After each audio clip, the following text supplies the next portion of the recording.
The morning began like any other. The soft hum of the coffee maker filled the kitchen. The kids bickered over cereal choices, and I was already running through my mental to-do list. Daniel, my husband of 10 years, kissed me on the forehead as he grabbed his briefcase. "Don't forget about dinner tonight," he said with a wink. "It's our anniversary." I smiled, brushing off the sense of unease that had been creeping in lately. He looked the same as always, meticulously dressed in a crisp navy suit, his favorite striped tie perfectly knotted. But there was something about him recently that felt distant. First, I thought it was work. He'd been coming home late, blaming long hours at the office. Then it was the business trips that seemed to pile up. "You worry too much, Anna," I muttered to myself as the door closed behind him. The day passed in a blur of errands and housework. By the afternoon, I was exhausted but determined to make our anniversary special. I wanted to surprise him with his favorite dinner, so I decided to pop into his office to leave a small gift on his desk. It wasn't something I'd normally do, but a nagging voice in my head whispered, "What harm could it do?" When I arrived at the building, the receptionist smiled warmly but looked slightly confused. "Oh, Mrs. Collins, I didn't know you'd be stopping by," she said, glancing nervously at her computer.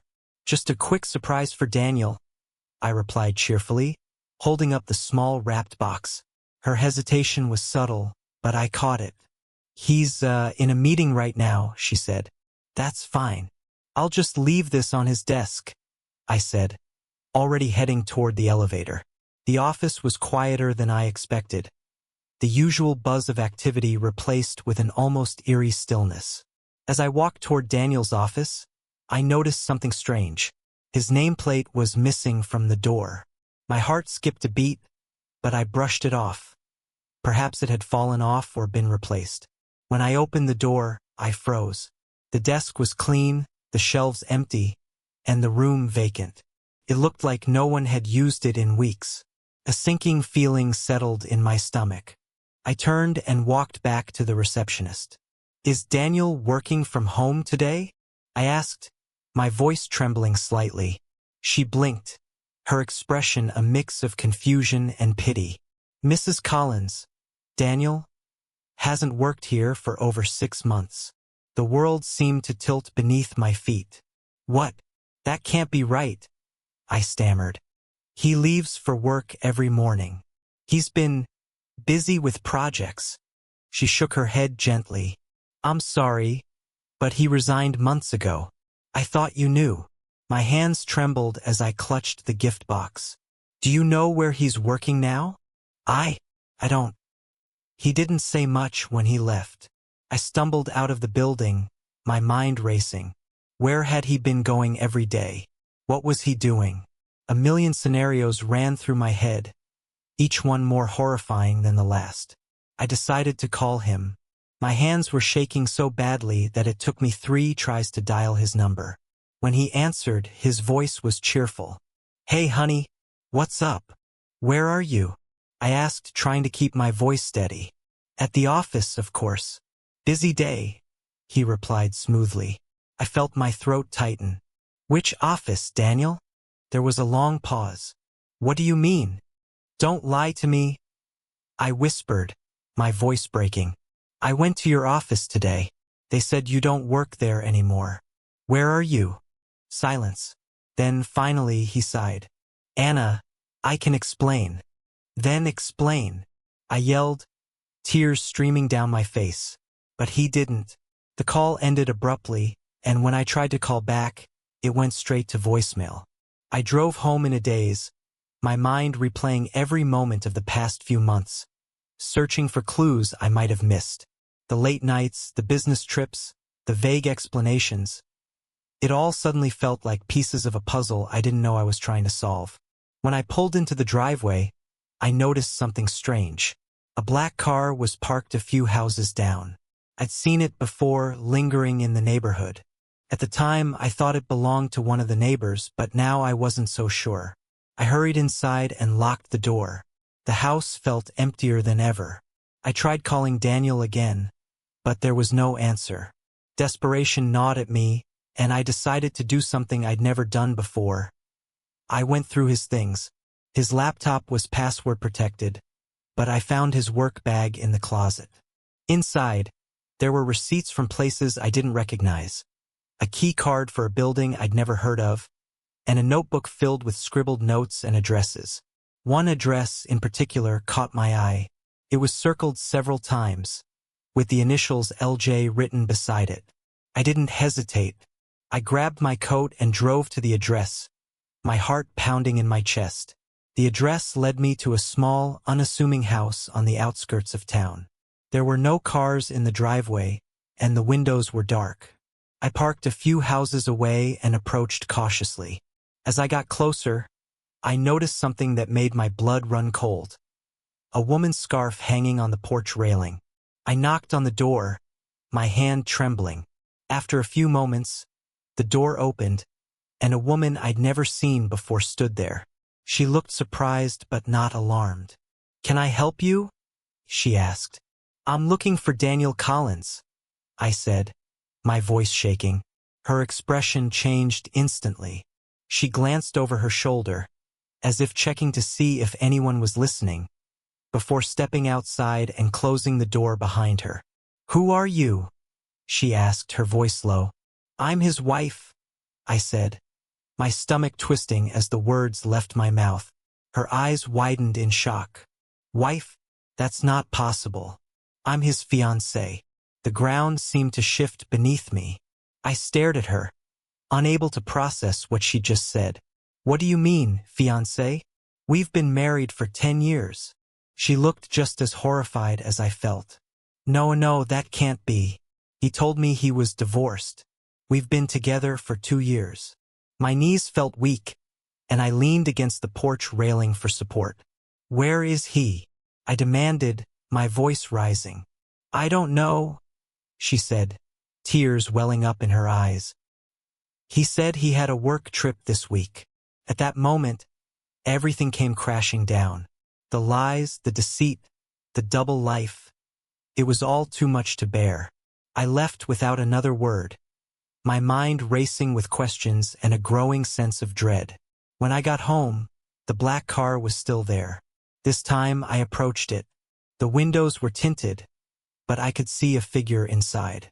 I knocked on the window and the door opened. The man inside looked up at me with a mix of surprise and guilt. It was Daniel.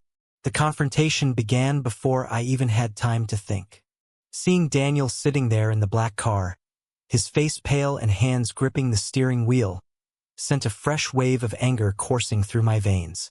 "Daniel," I spat, my voice trembling with a mix of fury and heartbreak.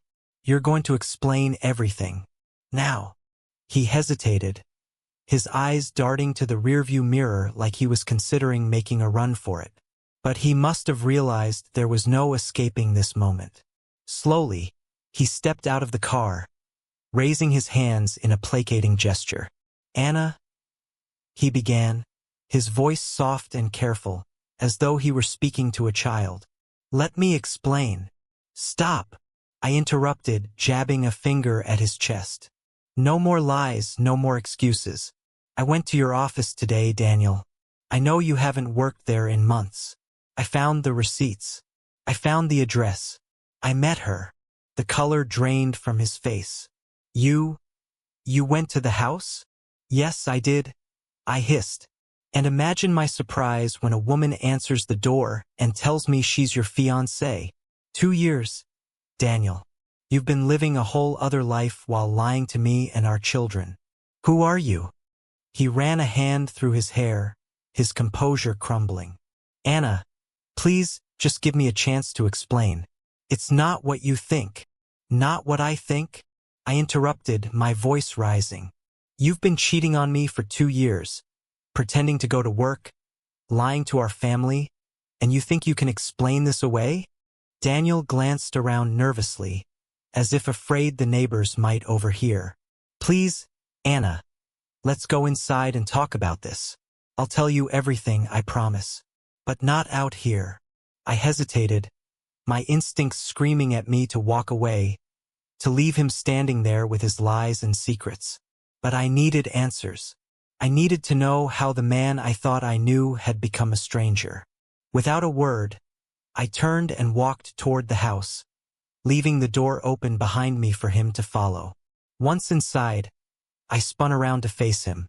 "Start talking."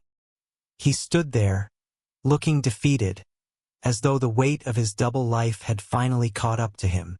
"Anna," he began, his voice heavy with regret. "I never wanted to hurt you. You have to believe that. But things, they got out of control." "Out of control?" I repeated bitterly. "That's your excuse? You lost control of your life and accidentally ended up with another woman."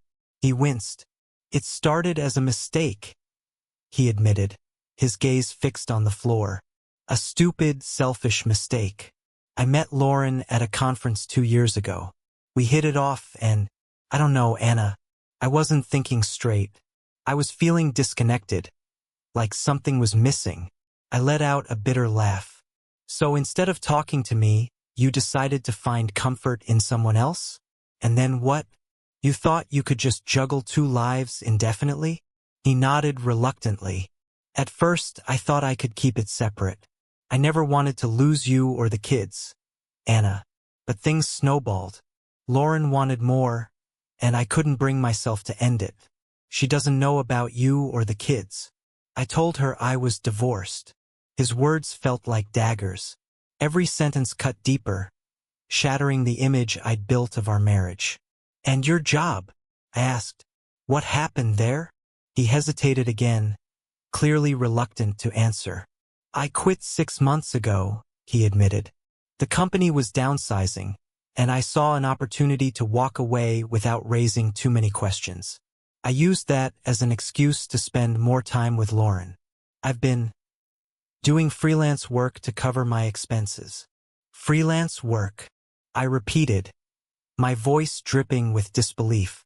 "That's what you call disappearing every day and leaving me to hold this family together on my own?" "I never wanted it to get this far," he said, his voice breaking. "I thought I could fix it before you found out. I thought I could." "Stop," I said, holding up a hand. "Just stop. Do you even realize what you've done? You've betrayed me, our children, our entire life together. And for what? For some thrill? For someone who doesn't even know the real you." Tears streamed down my face, but I didn't bother wiping them away. Daniel reached out as if to comfort me, but I stepped back, my anger flaring again. "Don't you dare try to make this about your guilt," I snapped. "You don't get to play the victim here." He nodded, his shoulders slumping in defeat. "You're right," he said quietly. "I don't deserve your forgiveness. But I love you, Anna. I love our family. I'll do whatever it takes to make this right." I laughed bitterly, the sound hollow and cold. "Make this right? Daniel, you've destroyed our family. Do you even understand that? How am I supposed to trust you again? How am I supposed to explain this to our children?" The weight of his actions seemed to finally hit him. He sank into a chair, burying his face in his hands. "I don't know," he whispered. "I don't know how to fix this. But I'll do anything, Anna. Anything." For a moment, I stood there, watching the man I thought I knew crumble before me. Part of me wanted to believe him, to cling to the hope that our marriage could somehow survive this. But another part of me, a stronger, angrier part, knew that some betrayals couldn't be undone. "You need to leave," I said finally, my voice cold and steady. He looked up at me, his eyes filled with desperation. "Anna, please." "No," I interrupted. "You don't get to beg for forgiveness right now. You need to leave and figure out what kind of person you want to be. Because the man standing in front of me isn't the man I married." He hesitated, clearly reluctant to leave. But when he saw the resolve in my eyes, he nodded slowly. "I'll go," he said, his voice barely above a whisper. As he walked out the door, the weight of everything he'd confessed settled heavily on my shoulders. I collapsed onto the couch, my body shaking with sobs. How had everything fallen apart so quickly? How had the man I trusted more than anyone turned out to be a stranger? I didn't have the answers, but one thing was clear. I couldn't let Daniel's betrayal define me. I had to be strong for myself and for my children. The road ahead would be difficult, but I would face it one step at a time. The hours after Daniel left felt endless, the house echoing with an oppressive silence that only highlighted the absence of his presence. I stared at the family photos on the wall, the smiling faces mocking the reality that had been lurking beneath the surface. How could I have missed it? How could I not see the cracks forming in our foundation? I didn't sleep that night. Every time I closed my eyes, I saw Lauren's face. I saw Daniel's lies unfolding like a sinister movie reel in my mind. By the time the sun rose, I had resolved to take control of the situation. Not for Daniel, not even for myself, but for the sake of our children. They deserved stability, honesty, and a mother who wouldn't let their world crumble because of someone else's betrayal. The first challenge came at breakfast. Emily, our 8-year-old, and Lucas, our 5-year-old, were seated at the table, their chatter light and innocent. They had no idea their father wasn't coming home anytime soon. I forced a smile, but Emily's sharp eyes caught my hesitation. "Where's Daddy?" she asked, her fork hovering over her plate. I froze, my heart sinking. How could I explain this to her? How could I shatter her trust in the man she adored? "Daddy's taking some time to think," I said carefully, trying to keep my voice steady. "He loves you both very much, but he needs a little space right now." Emily frowned. "Did you guys have a fight?" I hesitated, torn between shielding her from the truth and respecting her intelligence. "Sometimes grown-ups have disagreements," I said finally. "But it's not your fault, sweetheart. You and Lucas didn't do anything wrong." Lucas, oblivious to the tension, kept eating his cereal, but Emily's eyes stayed on me, searching for answers I wasn't ready to give. "Will he come back?" she asked softly. I swallowed hard, forcing back tears. "I don't know," I admitted. "But no matter what happens, we're going to be okay. I promise." Her gaze lingered on me for a moment longer before she nodded and returned to her breakfast. But the weight of her question lingered, pressing heavily on my chest. After dropping the kids off at school, I sat in the car for a long time, staring at the dashboard. I had no idea what to do next. Daniel had left, but his betrayal was still very much a part of my life. I needed help, but I wasn't sure where to turn. Finally, I picked up my phone and dialed the one person I knew I could trust. My sister, Claire. "Anna?" she answered, her voice warm and familiar. "What's wrong?" The floodgates opened. I told her everything, from the lies about Daniel's job to discovering Lauren and his secret life. By the time I finished, I was crying so hard I could barely breathe. "Anna," Claire said firmly, her voice cutting through my sobs, "you're coming over. Right now. Pack a bag if you need to, but I'm not letting you go through this alone." I didn't argue. Within an hour, I was sitting in Claire's kitchen, a cup of tea in my hands and her comforting presence beside me. She listened patiently as I poured out my heart, her face a mixture of shock and anger. "I can't believe he did this to you," she said when I finished. "To the kids. What kind of man lives a double life like that?" "I don't know," I admitted, my voice trembling. "I thought I knew him, Claire. I thought we had a good marriage. How could I have been so blind?" Claire reached across the table and took my hand. "You weren't blind, Anna.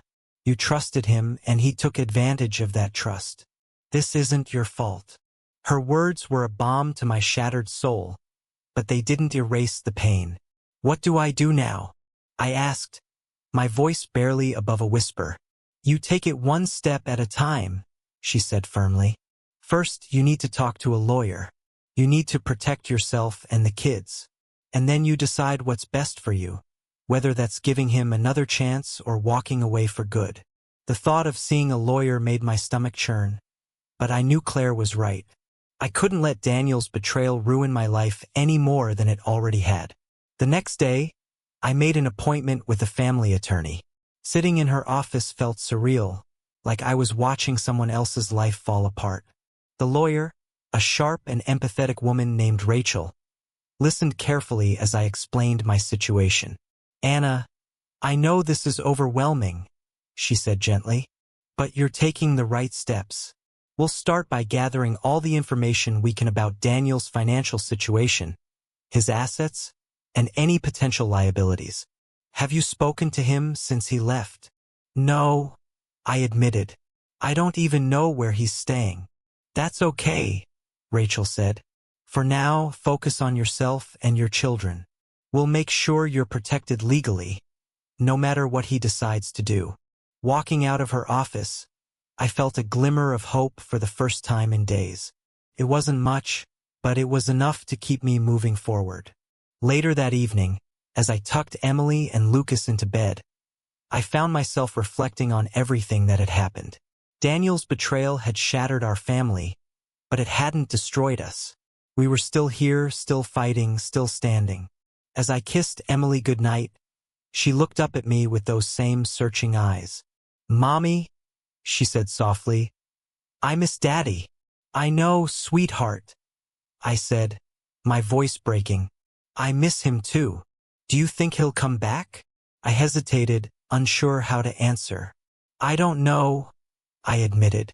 "But no matter what happens, we're going to be okay. I promise." As I left their room and closed the door behind me, I felt a strange sense of resolve. Daniel's actions had turned my world upside down, but they wouldn't define me. I would fight for my children, for our future, and for the life we deserved. The road ahead would be long and painful, but I wasn't afraid. I would face it one step at a time, one day at a time. The days that followed were a blur of legal consultations, strained conversations with the children, and sleepless nights. I pored over the details Rachel provided, discovering layers of deception that made my stomach churn. Bank accounts I hadn't known existed, suspicious withdrawals, and even charges to places I'd never heard of, all pointing to the fact that Daniel's betrayal was deeper than I'd initially realized. But as the days stretched into weeks, I realized that the hardest part wasn't uncovering Daniel's secrets. It was learning how to shield my children from the fallout. Emily, in particular, had grown quieter, her once curious questions about Daniel replaced with a guarded silence that broke my heart. "Is Daddy ever coming home?" she asked one evening, her voice barely above a whisper. I paused, struggling to find the words. "Emily, sometimes adults make mistakes, big ones, and sometimes those mistakes make it hard to fix things right away. But no matter what happens, I'll always be here for you. Always." She nodded slowly, but the sadness in her eyes lingered. It was in that moment that I realized I couldn't keep waiting for Daniel to explain himself. My children needed closure, and so did I. With Claire's encouragement, I decided to confront him directly. Through Rachel, I learned that he had been staying with Lauren. An unbearable truth, but one I needed to face. It took every ounce of courage I had to drive to her address, a modest house in a neighborhood far from the life we'd built together. As I pulled up to the curb, my hands trembled on the steering wheel. I could see Daniel's car in the driveway, a stark reminder of the man who had once promised me forever. I took a deep breath, steeling myself for what lay ahead, and walked up to the door. Lauren answered, her expression shifting from surprise to unease when she saw me. "Anna," she said, her voice tinged with guilt. "What are you doing here?" "I need to speak with Daniel," I said firmly, refusing to let her see how much this hurt. She hesitated, glancing over her shoulder. "He's in the living room." Pushing past her, I stepped into the house. It felt foreign, yet painfully familiar. Photos of Daniel and Lauren on the walls, their lives intertwined in a way I'd never imagined. And there he was, sitting on the couch, looking every bit as wrecked as I felt. "Anna," he said, standing abruptly, "what are you doing here?" I folded my arms, trying to keep my voice steady. "I'm here because I deserve answers, Daniel. The kids deserve answers." You owe us that much. He glanced at Lauren, who quietly slipped out of the room, leaving us alone. For a moment, the silence was deafening. Then Daniel sank back onto the couch, burying his face in his hands. I never wanted this to happen, he said finally, his voice muffled.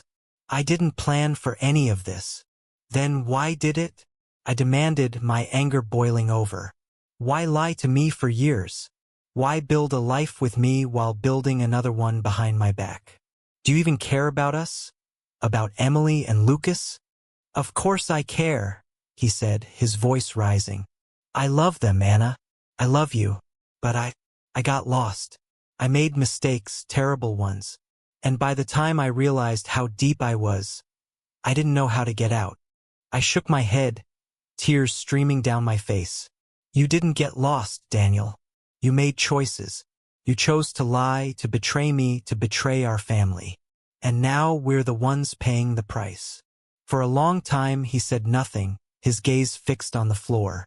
Finally, he looked up at me, his eyes filled with regret. I know I don't deserve your forgiveness, he said quietly. But I want to make things right. I want to be there for Emily and Lucas. Please, Anna, let me try to fix this. His words hung in the air, heavy with implications. Part of me wanted to believe him, to cling to the hope that the man I'd fallen in love with was still there, buried beneath the lies. But another part of me knew that forgiveness wouldn't erase the pain or the damage he'd caused. I don't know if you can fix this, Daniel, I said finally, my voice trembling. But the kids need their father, and I won't stand in the way of that. You can see them, but as for us, I need time. Time to figure out what's best for me, for them, for all of us. He nodded slowly, his shoulders sagging under the weight of his mistakes. I understand, he said softly. Take all the time you need. As I left the house, a strange sense of relief washed over me. Confronting Daniel hadn't erased the hurt, but it had given me a sense of clarity I hadn't felt in weeks. I couldn't change the past, but I could take control of my future, and that was a start. Back at home, I sat with Claire, recounting the conversation. Do you think he meant it? I asked her. Do you think he really wants to fix things? Claire sighed, her expression thoughtful. Maybe he does, she said. But wanting to fix things and being able to are two very different things. The question isn't whether he can, it's whether you want him to. Her words stayed with me long after she'd left. As I sat in the quiet of the night, watching my children sleep, I realized that my journey wasn't just about Daniel's betrayal. It was about finding the strength to rebuild my life, with or without him. The days turned into weeks, and slowly, life began to regain a semblance of normalcy. It wasn't easy. There were moments when the weight of what Daniel had done felt unbearable. But for the sake of Emily and Lucas, I pushed forward, determined to build a new foundation for our family. Daniel started attending counseling sessions, both on his own and with the children. It was clear he was trying, though I remained cautious. His apologies, while sincere, couldn't undo the damage, and I wasn't ready to let him back into my heart. The wounds were too fresh, and trust, once broken, couldn't be repaired overnight. One afternoon, as I watched Emily and Lucas play in the backyard, their laughter filling the air, I felt a glimmer of hope. They were resilient, stronger than I could have imagined, and their joy reminded me of the life I wanted to give them, a life free from secrets and pain. It was during one of Daniel's visits that Emily brought me a drawing she had made. It was a picture of our family, me, Daniel, and the kids, standing together under a bright sun. She had scrawled the words, "Together forever," at the top in her wobbly handwriting. "Do you like it, Mommy?" she asked, her eyes shining with pride. I swallowed the lump in my throat and forced a smile. "It's beautiful, sweetheart." As she ran off to show Lucas, I caught Daniel's gaze. He looked at the drawing, then at me, his expression heavy with unspoken words. "Do you think that's possible?" he asked quietly. "For us to be together again? To be a family?" I didn't answer right away. Instead, I stared at the drawing, the bright colors and simple lines, a stark contrast to the complexity of our situation. "I don't know, Daniel," I said finally. "What I do know is that the kids need stability, and they need to know they're loved. That's all I can focus on right now." He nodded, accepting my words without protest. It was a small sign of growth, and for that I was grateful. Over time, I began to carve out a new life for myself. With Claire's encouragement, I returned to work, taking on a part-time job that allowed me to support the kids while still being present for them. It was empowering, a reminder that I was capable of standing on my own 2 feet. One evening, as I tucked Emily into bed, she looked up at me with her big, curious eyes. "Mommy, are you happy?" The question caught me off guard, and for a moment I didn't know how to answer. But then I thought about everything I had been through, the heartbreak, the betrayal, the uncertainty, and how far I had come.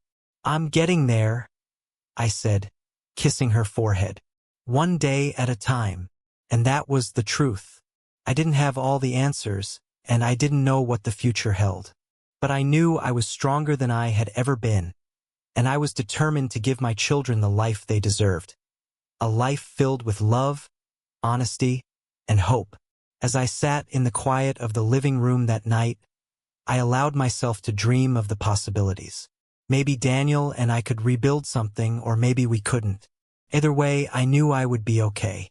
Because no matter what, I had my children and I had myself, and that was enough. For the first time in months, I felt at peace. The storm had passed, and though the scars remained, I was ready to step into the light, stronger and wiser than before.